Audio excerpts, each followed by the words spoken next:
तो आज के इस प्रोग्राम की सदारत के लिए जो है मैं रिक्वेस्ट करूँगी हमारी हार्दिक प्रिंसिपल मैडम से, डॉक्टर शर्मा मैडम से, कि प्रोग्राम को आगे बढ़ाने की इजाज़त दीजिए। Thank you madam. देखिए मैडम की इजाज़त से प्रोग्राम स्टार्ट हो चुका है और जो है हमारे दरमियान जो मेहमान मौजूद हैं उनके तारुफ के लिए मैं हमारी मैडम थोड़ी इंग्लिश डिपार्टमेंट पिंकी मैडम को इनवाइट करती हूँ कि वो आएँ और इंट्रोडक्शन पेश करें।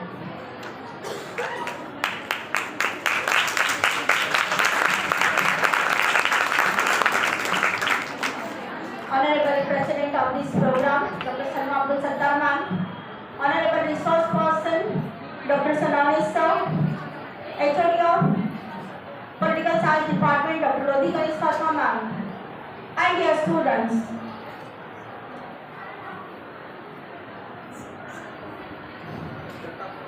And Jagtap sir, and dear students, a very good morning to all of you. Dear students, today we have gathered here for a guest lecture on the topic mass media, and we have a great personality from MSc College, a great resource person, Dr. B.M. Sonone sir. He is HOD of Economics Department. He is BOS member. He is research guide also. 3 students are pursuing PhD under his guidance. He is CEO also. You know, dear students, the papers that you write, they are assessed in CAP centers, and our sir is CAP director. So, the assessment program is conducted smoothly under the guidance of D.M. Sonone sir. He has written overall 3 books. One is written by himself, and for 2 books he is a co-writer. One of them is a textbook and the other one is a reference book. Overall, 19 research papers are published in national and international journals. He is working as a professor since 2008, so he has 15 years experience. He is NSS program officer also, and he has delivered so many lectures on NEP. So we have such a great versatile personality with us. Now I request Salma ma'am to felicitate Honorable B.M. Sonone sir. Please ma'am.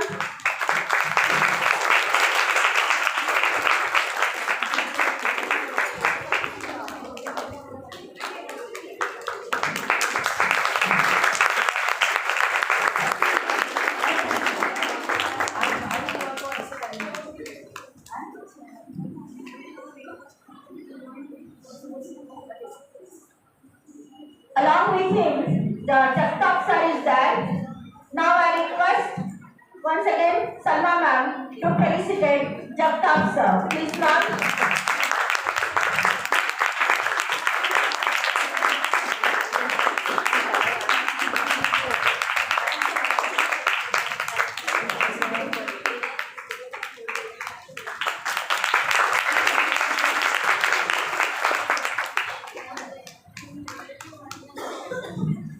All these programs, all these activities are conducted under the guidance of our principal, Dr. Salma Abdul Sattar ma'am. I always call her Iron Lady, and here she is an Iron Lady. Now I request Lodhi Ganesh Fatma ma'am to felicitate Salma ma'am. Please ma'am.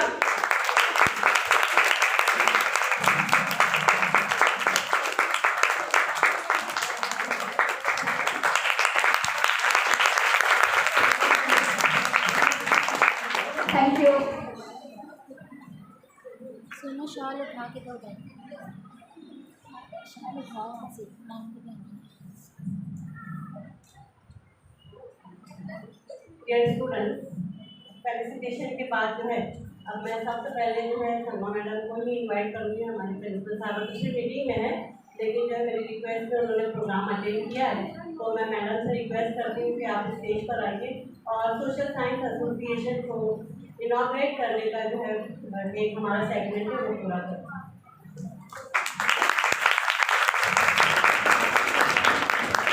अस्सलाम वालेकुम, good morning to all of you. How are you?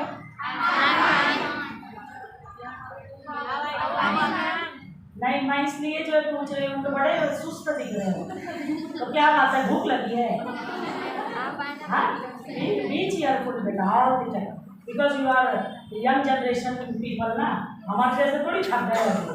हाँ, एकदम जोश में रहने का। बहरहाल आज के इस सोशल साइंस एसोसिएशन प्रोग्राम के इनॉग्रेशन का मैं ऐलान करती हूँ कि आज से बाकायदा इसका आगाज हो चुका है।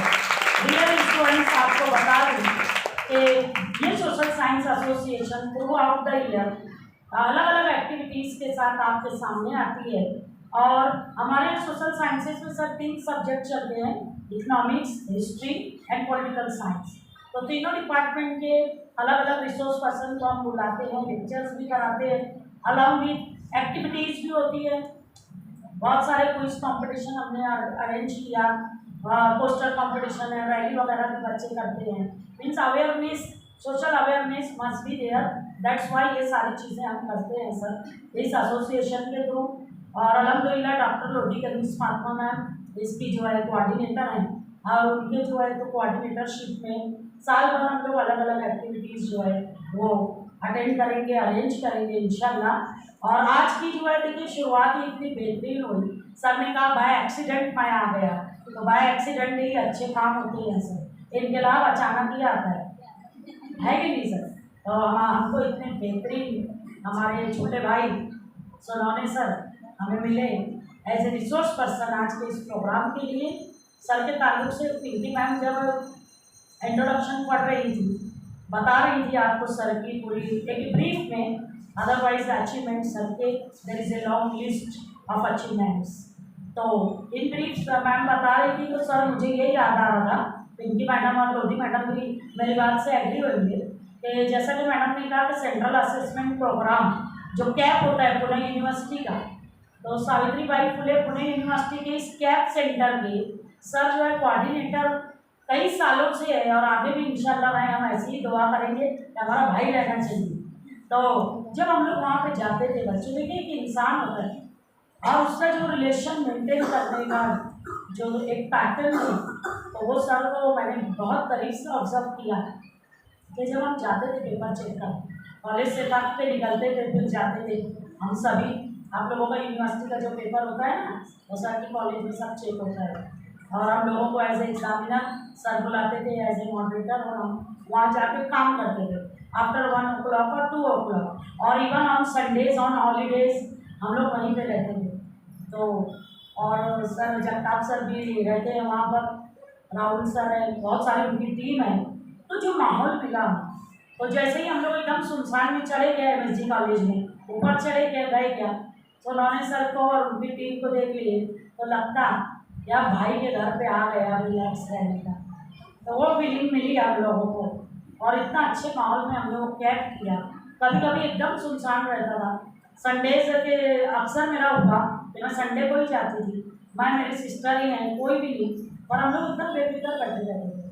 मेरी बहन को अकेला भेज देती थी मैं, मुझे कोई फिक्र नहीं, बिकॉज भाई है ना उधर, समझ रहे बात। तो ऐसे माहौल देने वाले लोग ये समाज के लिए क्या कुछ नहीं कर रहे हैं, अब क्या कुछ करने का जज्बा रखते हैं, ये सीखने जैसा है। इतने बेहतरीन रिसोर्स पर्सन मिले, तो सर मैं जेपी परिवार, जेपी मैनेजमेंट, स्टूडेंट्स, स्टाफ की जानिब से एज ए प्रिंसिपल आपको वेलकम करती हूँ सर। और आज से एक इन्विटेशन और है कि आप अगले टर्म में हमारे गेस्ट लेक्चर कबूल कीजिए, और बोर्ड ऑफ स्टडीज़ के मेंबर अगर हमारे यहाँ विजिट करते हैं सर, तो it's honour for us, it's a proud privilege to have with us such type of dynamic personality. तो वो कहीं ना कहीं हमको दिखता है।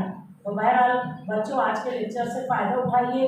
एनईपी पे सर का बहुत कमांड है, क्योंकि मेरा ऐसा मानना है कि BOS में जो इस बार है, बेचारे लोगों का बहुत ज़्यादा जो है काम बढ़ चुका है। सर आप लोगों ने BOS बोल के कितना काम किया है सर पे, वो आपका सिलेबस देख के समझ में आता है। तो वाकई ये किसी आम लोगों का काम नहीं है, इंटेलेक्चुअल्स का है। एलिट क्लास है, जो बिल्कुल क्रीम ऑफ दैट सब्जेक्ट, वही लोग वहाँ पे पहुँचे हैं और उन्होंने आपका सिलेबस, आप एक पॉइंट जो सिलेबस पढ़ रहे हो ना, उस सिलेबस को बनाने के लिए एक कमेटी होती है। उस कमेटी का नाम है बोर्ड ऑफ स्टडी इन जो भी सब्जेक्ट होगा, इकोनॉमिक्स है, पॉलिटिक्स है, समझ आ रहा है। तो उस कमेटी में सावित्रीबाई फुले पुणे यूनिवर्सिटी की BOS में सर एज ए मेंबर काम कर रहा है, और ये कोई मामूली बात नहीं है कि इतनी वेल रिनाउंड यूनिवर्सिटी में आप एज ए BOS काम कर रहे हैं, समझ में आ रहा है। तो बहरहाल बहुत बहुत शुक्रिया सर आने के लिए, नेक्स्ट टाइम भी आइए और आपके साथ बहुत सारा जो है हम आगे भी एक्टिविटीज़ करेंगे।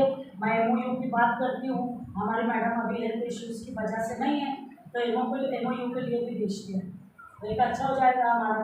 हाँ, और हमारे बच्चे आएंगे आपके इधर विजिट करने, आप अपने बच्चे भेजो इधर, थोड़ा सा cultural exchange, student exchange, faculty exchange थोड़ा करते सर हम, है ना सर। Okay, thank you. और मैं मुबारकबाद देती हूँ रोजी मैडम को, मैं शानदार मैडम को कि उन्होंने इतने अच्छे तरीके से प्रोग्राम अरेंज किया। आप बच्चों का भी बहुत बहुत शुक्रिया कि आप सब लोग हमारे बुलाने पे आते हैं और इस तरह के एक्टिविटीज़ में हिस्सा लेते हैं। Thank you very much.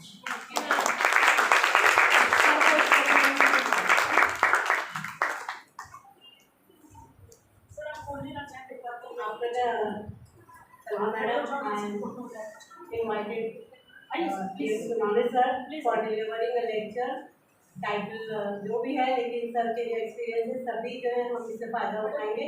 Sir को फ्रीडम है, जो मास मीडिया किया है, लेकिन सर जो है आप जो चाहिए सर कहीं भी या जिस किसी भी तालीम से आप वेलकम।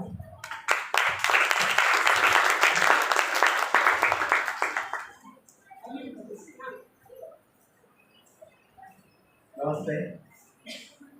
सोशल साइंस एसोसिएशन के इनॉग्रेशन फंक्शन थे, या एक्सीडेंटली मुझे याद किया गया क्योंकि आज के जो मेन जो स्पीकर थे, इनॉग्रेटर थे, और डॉक्टर राजपूत सर थे पॉलिटिकल साइंस डिपार्टमेंट से, लेकिन उनका निजी कुछ काम की वजह से वो नहीं आ पाए। तो इस इनॉग्रेशन फंक्शन में आपने मुझे इन्वाइट किया, तो इस कॉलेज के डायनामिक पर्सनैलिटी जिसको हासिल है और इंटेलेक्चुअल भी है, तो हमें लिए हमेशा गाइडेंस करती है इस कॉलेज की प्रिंसिपल सरकार मैडम, साथ ही साथ इस पॉलिटिकल साइंस डिपार्टमेंट की जिनसे हमने बहुत कुछ सीखा है, पढ़ने का तरीका, लिखने का तरीका, लोधी मैडम, और साथ ही साथ डिसिप्लिन क्या होता है ये नेसरकर मैडम से हमने सीखा है। और मेरे साथ आए मेरे इकोनॉमिक्स डिपार्टमेंट के मेरे PhD के स्टूडेंट भी और मेरी फैकल्टी भी, प्रोफेसर गिरीश जगताप सर, इस कॉलेज की सब ब्रिलियंट स्टूडेंट्स, सबको मैं सबसे पहले आप सभी को नमस्कार करता हूँ। बोलने से पहले मैं सबसे पहले ये बोलूँगा कि ये जो सोशल साइंस एसोसिएशन का इनॉग्रेशन हो चुका है। अब साल भर आपको इस सोशल साइंस इनॉग्रेशन के द्वारा स्टूडेंट सेंट्रिक जितनी भी सारी एक्टिविटीज़ रहेगी, वो एक्टिविटीज़ आपको इस एसोसिएशन के द्वारा करनी है। देखो, कॉलेज के एज में जब स्टूडेंट कॉलेज पढ़ने आता है UG और PG में, तो UG और PG में पढ़ने के लिए जब स्टूडेंट आता है वो किताबें तो पढ़ता है, सब्जेक्ट का नॉलेज तो उनको मिलता ही है, लेकिन सब्जेक्ट का यानी कि ये जो फैकल्टी है ह्यूमैनिटी फैकल्टी का जो स्कोप है बहुत बड़ा स्कोप है। मेरे ख्याल से 22 सब्जेक्ट इस सोशल साइंस में यानी कि ह्यूमैनिटी फैकल्टी में आते हैं, लेकिन सबके सब हम पढ़ नहीं पाते। जैसे कि मैडम ने जब इंट्रोडक्शन किया तब मैंने सुना है कि यहाँ ह्यूमैनिटी फैकल्टी के अंतर्गत 3 सब्जेक्ट यहाँ पढ़ाए जाते हैं, जैसे कि इकोनॉमिक्स है, पॉलिटिकल साइंस है और हिस्ट्री। ये जो सोशल साइंस के ये सब्जेक्ट है, आपको यही 3 सब्जेक्ट का ही स्कोप आपको मिलता है। लेकिन जब ये सोशल साइंस एसोसिएशन का यहाँ गठन किया जाता है, तो सोशल साइंस में रुचि रखने वाले जितने भी ढेर सारे स्टूडेंट रहते हैं, उनको एक प्लेटफॉर्म यहाँ मिलता है, और उसी प्लेटफॉर्म के जरिए आपको जो नॉलेज किताबों में ढूंढ के नहीं मिलता, वो नॉलेज तुम्हें यहाँ इस एसोसिएशन के द्वारा मिलता है। आज की डेट में मैं आपको बताऊं कि मैं यदि आपसे पूछूंगा कि आज की डेट में सुप्रीम पावर किसे कहा जाता है, तो आप बोलेंगे कि सर अमेरिका को कहा जाता है। तो अमेरिका को सुप्रीम पावर क्यों कहा जाता है, इसके पीछे भी कई मायने हैं, कई कॉजेस हैं, कई कारण भी हैं। लेकिन जब अमेरिका सुप्रीम पावर था, अमेरिका से पहले कौन था सुप्रीम पावर, तो आप बोलेंगे, मैं यदि आपसे पूछूं तो आपको समझ में आ जाएगा कि अमेरिका से पहले इंग्लैंड के पास था सुप्रीम पावर। इंग्लैंड से पहले किसके पास था, फ्रांस के पास था, है ना। तो ये जो नॉलेज है, ये नॉलेज हमें कब मिलता है, ये नॉलेज जब हम यहाँ आते हैं। मेरे ख्याल से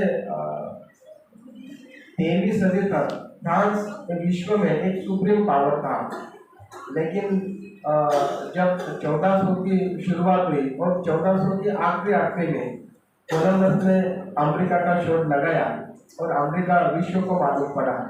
और उस अमेरिका का शोध लगने के बाद यूरोप के बहुत सारे कंट्री वो अमेरिका में चले गए, उनमें इंग्लैंड भी था।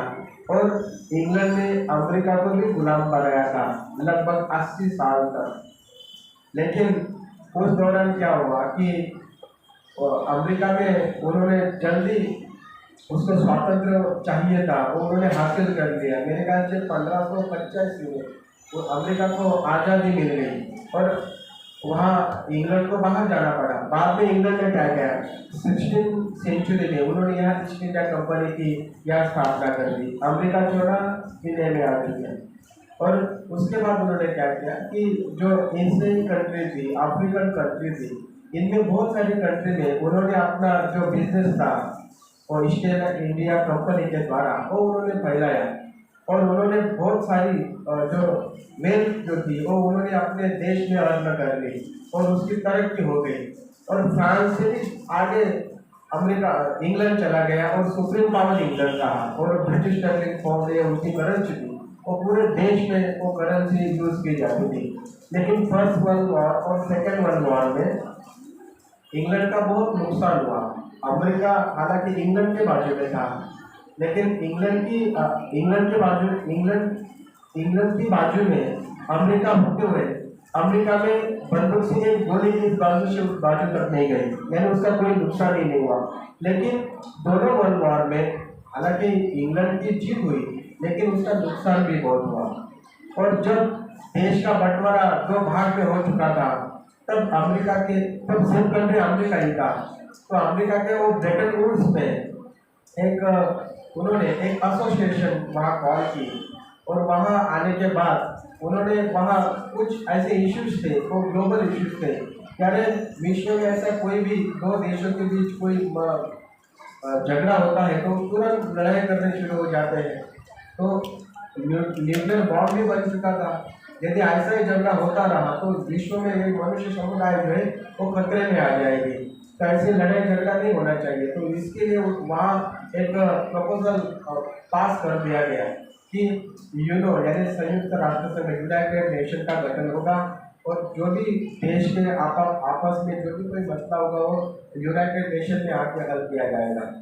एक और वहाँ बहुत महत्वपूर्ण मुद्दा उस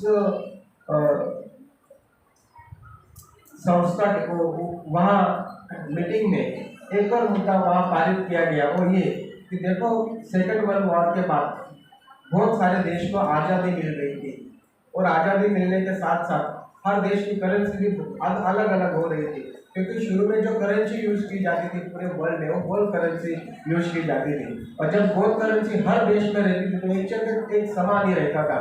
लेकिन फर्स्ट वर्ल्ड वॉर के बाद और ज़्यादातर सेकेंड वर्ल्ड वॉर के बाद जितने भी सारे देशों को आज़ादी मिली उन्होंने अपनी करेंसी शुरू की। जैसे कि इंडिया में रुपया ये करेंसी है, जापान में येन करेंसी है, इंग्लैंड में ब्रिटिश स्टर्लिंग पाउंड है। अभी यूरोप में जितने भी सारे देश हैं उन्होंने एक कॉमन करेंसी यानी कि यूरो करेंसी उन्होंने लाई है। अमेरिका में अमेरिकन डॉलर है, ऑस्ट्रेलिया में ऑस्ट्रेलियन डॉलर है, सिंगापुर में सिंगापुर का डॉलर है। हर देश में अपनी अपनी करेंसी अलग अलग नाम से यूज में उन्होंने लाई थी एक्सचेंज रेट के लिए। तो अलग अलग देश में जो जो अलग अलग करेंसी अलग अलग नाम से आ रही है, तो इसका एक्सचेंज कैसे करेंगे, उसका रेट कौन तय करेगा? तो इसके लिए इंटरनेशनल मॉनेटरी फंड इसको शुरू करना पड़ेगा। ये भी एक बहुत बड़ा ठहराव उस ब्रिटेन वुड्स काउंसिल में पास कर लिया गया। और उसके बाद एक और वहाँ ठहराव जो पास हुआ वो ये कि विश्व में अलग अलग देशों की अलग अलग करेंसी रहेंगी, लेकिन विश्व में जो भी व्यापार होने वाला है उस व्यापार को मेजरमेंट कौन सी करेंसी में किया जाएगा। तो इसीलिए सर्वमत से तब से ये निश्चित कर लिया गया कि यूएस डॉलर में यानी अमेरिकन डॉलर में ही पूरा दुनिया का जितना भी बिजनेस चलेगा।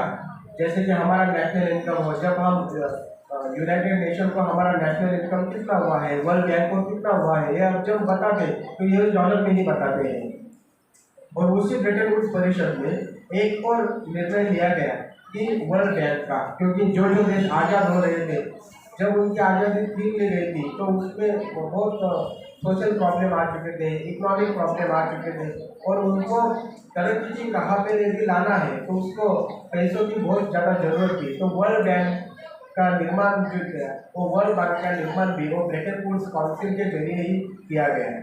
तो तभी से अब जो इंग्लैंड सुप्रीम पावर था वो इंग्लैंड ने अपने आप खुद को सुप्रीम पावर से हटा लिया, और तब से अमेरिका जो है, America first second world war से आज तक अमेरिका ही विश्व में सुप्रीम पावर है।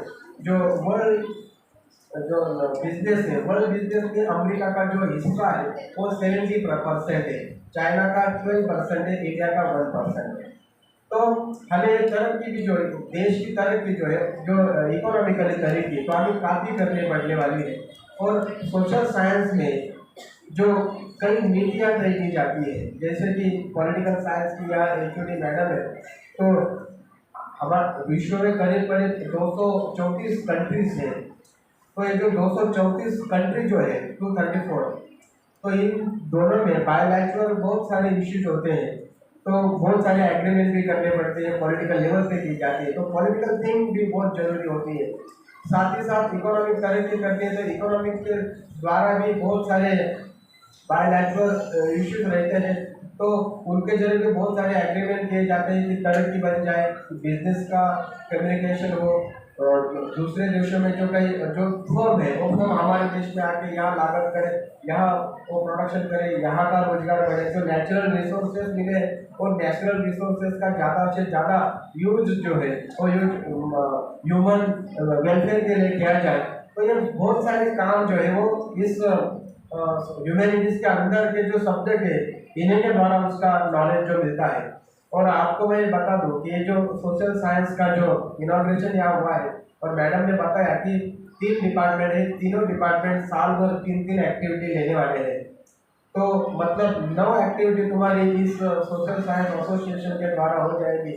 तो इसमें यदि आप एक्टिवली पार्टिसिपेट करेंगे और फिजिकली मन से दिल से, तो मैं ये कहता हूँ कि इस सोशल साइंस एसोसिएशन का आपको आगे चल के कॉम्पिटिटिव एग्जाम में बहुत ज़्यादा फायदा होगा। जैसे कि मैंने आपको आगे जो भी थोड़ी सी जानकारी दी, यदि मुझे पहले से मालूम होता, मैं प्रिपरेशन करके आता तो मैं यहाँ पीपीटी प्रेजेंटेशन ही कर देता तो आपको बहुत मज़ा आती।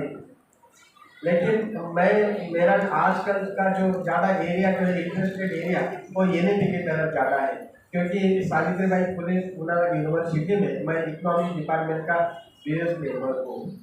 तो सिलेबस कैसे रिस्ट्रक्चर किया गया, उनमें कौन कौन से कंटेंट डाले गए, नए कौन कौन से सब्जेक्ट आए हैं, इसको मैंने वहाँ के यूनिवर्सिटी लेवल के वर्कशॉप भी मैंने अटेंड किया है, और बहुत जो ज्ञानी लोग हैं उन्हीं से भी मैंने सीखा है, पढ़ा है, और मैंने एक्टिवली काम भी किया है। इसलिए उनमें क्या स्टूडेंट के लिए डिफिकल्टी है, फैकल्टी के लिए क्या डिफिकल्टी है, सोसाइटी के लिए क्या डिफिकल्टी है, ये मैं जानता हूँ। और सबसे ज़्यादा डिफिकल्टीज तो मैडम आर्ट फैकल्टी की थी। आर्ट फैकल्टी का है ना, स्टूडेंट फर्स्ट ईयर के पढ़ने वाले स्टूडेंट है ना यहाँ, तो आर्ट फैकल्टी में जो स्ट्रक्चर बनाया गया था वो लगभग 5 बार चेंज हुआ मैडम, 5 बार। सबसे शुरू में जो स्ट्रक्चर दिया गया था मई 2023 में, वो जो पब्लिश किया गया था यूनिवर्सिटी की वेबसाइट पे, उनमें उन्होंने सब्जेक्ट जो थे यानी कि जो स्टूडेंट 12 पास करने के बाद यदि या first year BA BCom BSc में आएगा तो उसका जो स्पेशल सब्जेक्ट रहेगा वो स्पेशल सब्जेक्ट उसको फर्स्ट ईयर में चूज करना पड़ता था, ऐसा वो स्ट्रक्चर था। और हम जब पढ़ते थे तब स्पेशल सब्जेक्ट को हम S1 यानी स्पेशल 1, स्पेशल 2, स्पेशल 3 ऐसा कहते थे। लेकिन 2019 का जो नया स्ट्रक्चर बना था, 2019 के स्ट्रक्चर में ही स्पेशल सब्जेक्ट को हटा दिया गया था और वहाँ DSC ऐसा सब्जेक्ट दिया गया था। सेकेंड ईयर थर्ड ईयर के यहाँ कोई यदि स्टूडेंट होंगे तो आपको मालूम होगा कि स्पेशल के सब्जेक्ट को DSC कहा जाता है, डिसिप्लिन स्पेसिफिक इलेक्टिव कोर्स। तो ये जो डिसिप्लिन स्पेसिफिक इलेक्टिव कोर्स जो था वो S1 की जगह, S2 की जगह, S3 की जगह उन्होंने ले ली। लेकिन अब जो नया NEP आया है 2020 का, नेशनल एजुकेशन पॉलिसी 2020, जब आप फर्स्ट सेमेस्टर में जाओगे तो फर्स्ट ईयर में आपने एडमिशन करते हुए आपने DSC के 3 सब्जेक्ट लिए हैं। देखो 2019 के पैटर्न में DSC स्पेशल से रिलेटेड था, ठीक है ना। और 2019 के पैटर्न में जनरल के जो सब्जेक्ट रहते थे उसको CC बोला जाता था, कोर कोर्स, है ना।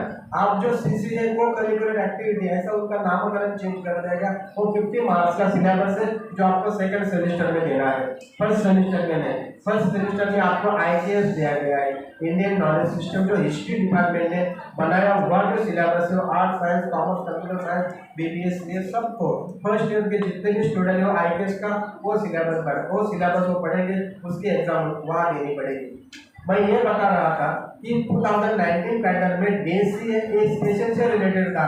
अब जो आपने जो 3 सब्जेक्ट लिए हैं DSC के अंदर, डिसिप्लिन स्पेसिफिक कोर्स, इलेक्टिव नहीं, डिसिप्लिन स्पेसिफिक कोर्स जो है ये इलेक्टिव ही है। तुम्हारे कॉलेज में जितने भी DSC के पेपर पढ़ाए जाते होंगे उनमें से आपको 3 कोर्स जो है वो अब इस साल देने हो। और लेते वक्त आपके सबसे इम्पोर्टेंट बात क्या आपको ध्यान में रखनी है कि जब आप तुम थर्ड सेमेस्टर में जाओगी तो जो DSC के 3 सब्जेक्ट आपने लिए हैं, 3 में से एक सब्जेक्ट आपका मेजर होगा, मेजर यानी कि वो स्पेशल बनेगा, और दूसरा जो सब्जेक्ट रहेगा वो माइनर लेंगे, माइनर यानी कि वो जनरल का सब्जेक्ट हम बोलते हैं वो होगा, और एक को आपको ड्रॉप करना पड़ेगा। ये नया स्ट्रक्चर आया है। और उसके साथ साथ पूरे जो पेपर आपको देने हैं रिटर्न में, वो पूरे 8 पेपर रहेंगे आपके।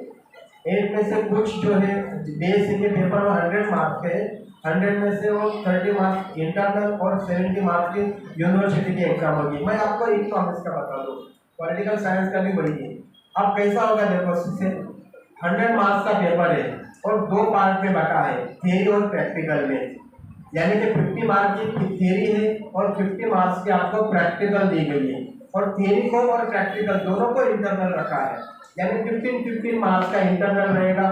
बच्चे कितने 35, यानी कि थियरी के भी 35 और प्रैक्टिकल के भी 35। और थियरी का क्या होगा, थियरी का यूनिवर्सिटी से नहीं लेकिन संस्था की तरफ से ही क्वेश्चन पेपर आएगी 35 मार्क्स की। हमारे MG विद्या मंदिर के लगभग 11 यूनिट है, इसलिए हमारे विद्या मंदिर की तरफ से क्वेश्चन पेपर आती है। तुम्हारे सब्जेक्ट टीचर लोग क्वेश्चन पेपर निकालेंगे 35 मार्क्स की थियरी के लिए।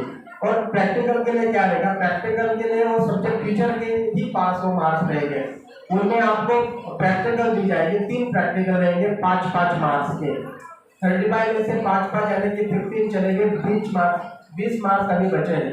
20 मार्क्स के लिए आपने जो 3 जो प्रोजेक्ट किए हैं, यानी कि 3 जो प्रैक्टिकल किया है आपने, उस प्रैक्टिकल के ऊपर आपको PPT करनी पड़ेगी या ओरल प्रेजेंटेशन करना पड़ेगा। तो प्रैक्टिकल बुक आप लेकर आएंगे, सब्जेक्ट टीचर इंटरनल रहेंगे और एक्सटर्नल बाहर से आएगा।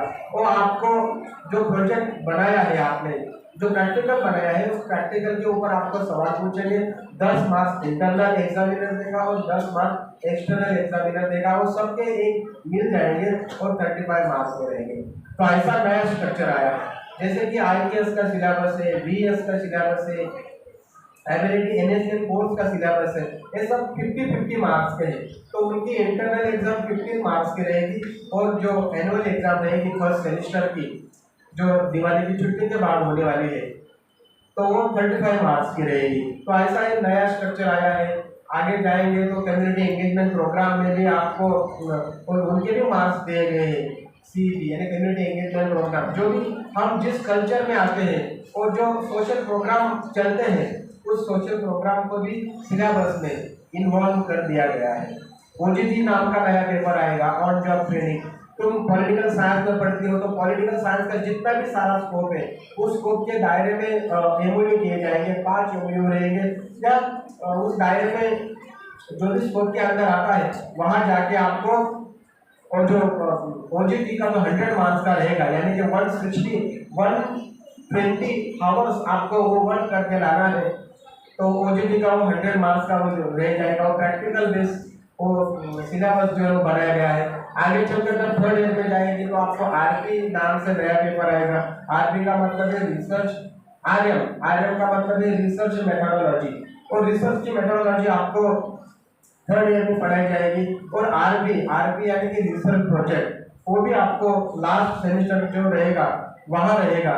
और आपको ऐसा लगता है कि 1st ईयर करने के बाद मुझे एग्जिट होना है, तो नेशनल स्किल क्वालिफिकेशन फ्रेमवर्क में, national skill qualification framework UGC के दायरे में काम करने वाली इंस्टीट्यूट है, उनका यदि 4 क्रेडिट का आपने सिलेबस कंप्लीट कर लिया तो आपको एग्जिट का भी ऑप्शन 1st ईयर में है, तो आपको 1st ईयर डिप्लोमा मिलेगा, डिप्लोमा ही मिलेगा, सर्टिफिकेट मिलेगा। 1st ईयर में सर्टिफिकेट मिलेगा।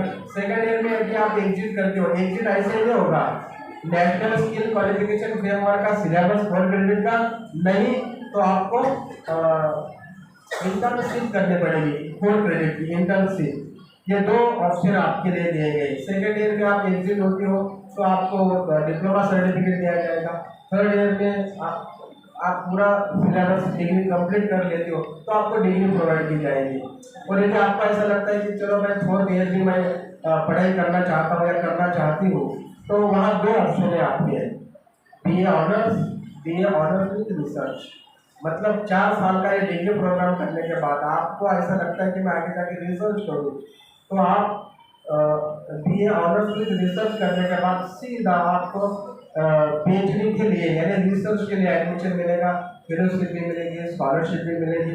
और एक नई जो कोई समस्या आपको दिख रही है उस समस्या का सुझाव और उस समस्या का क्या बोलते हैं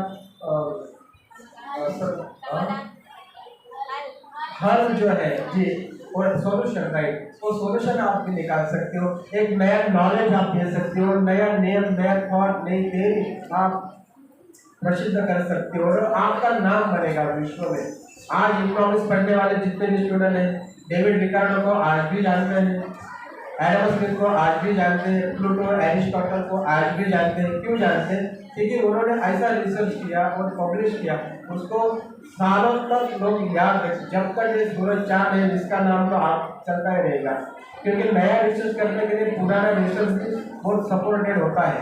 क्योंकि नई थियरी को आपको यदि पेश करना है तो पुरानी थियरी आपको बहुत मतलब मायने रखती है। तो इसलिए यहाँ मुझे बुलाया, जो भी मैंने कुछ थोड़ा बहुत आपसे बात करने की कोशिश की, मुझे बहुत अच्छा लगा कि पिन ऑफ साइलेंस आप रहे और मैं सबका फेस रीडिंग भी करना, आप मन से यहाँ पढ़ रहे, मुझे बहुत अच्छा लगा। बहुत मैं आपको 100% अप्रिशिएट करता हूँ। और मैं ये कहूँगा कि आप बहुत पढ़ाई करो, बहुत पढ़ाई करो। 24 आवर्स का एक दिन रहता है। यदि आपको आगे चल के तरक्की करनी है, आपका नाम कमाना है, तो 24 घंटों में से आप खुद की पढ़ाई के लिए 6 आवर्स आप खुद की पढ़ाई करो और हर दिन उसमें 5-5 मिनट की तरक्की करो। देखो एक दिन आप क्या बन जाएंगे। Thank you.